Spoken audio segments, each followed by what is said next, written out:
Hi friends, I'm back again. Talk about another one of my favorite subjects, drama. Drama is awesome. You can incorporate pretty much any area of any subject into drama. It is awesome. So first of all, let's talk about the difference between imagination and fantasy. So in the Montessori world, we like to, what I've been taught, and it really resonated with me, is that before the ages of 6 approximately, we like to do a lot more imagination-based play versus fantasy. And so imagination is that which is real and can be recreated. So for example, a firefighter putting out a fire, very much real, can use your imagination to recreate.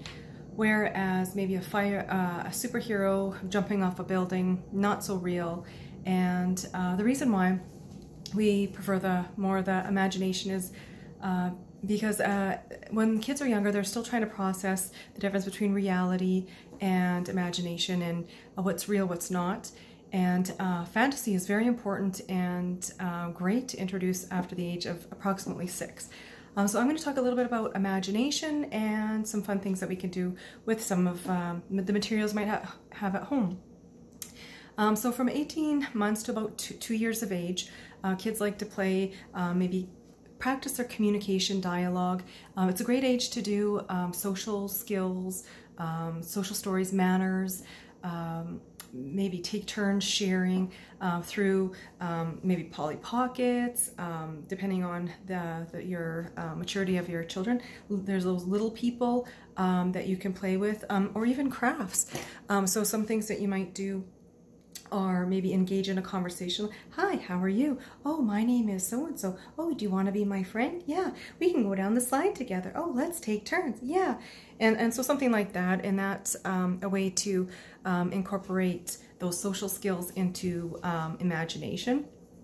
Another area I've also noticed was very important is maybe an issue that a child is struggling with. For example, there was a child at the daycare that I ran who his parents had gone on the first holiday for about a week, and he was left with his grandparents, and it was the first time that they've been away. So he really struggled with that, and you can tell it in his behaviors. His personality kind of shifted, and so what I had done was used 2 little people to interact a scene.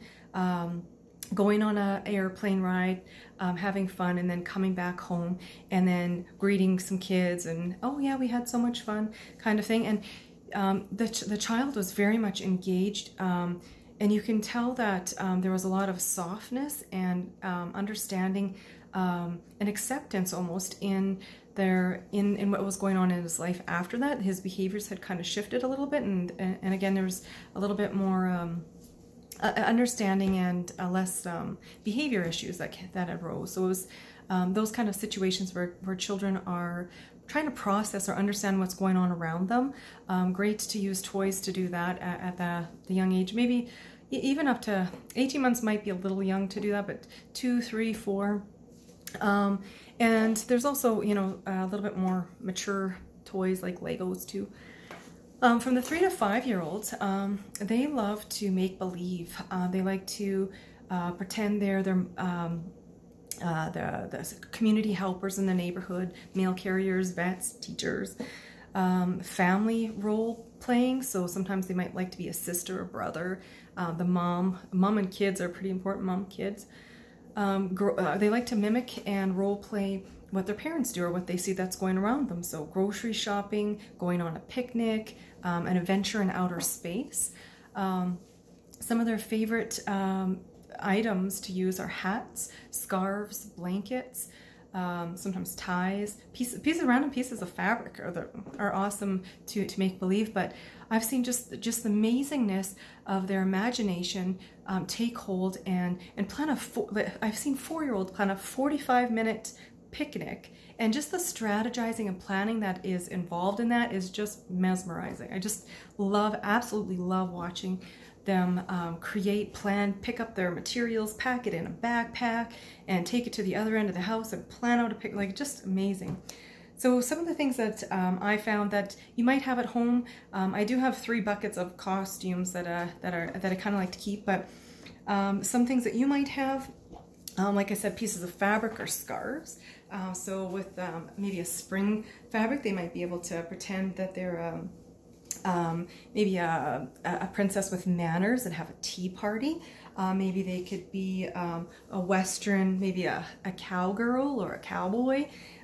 Maybe they could be a cute little old granny that's crossing the street and might need somebody to take care of them. So the possibilities are endless with that.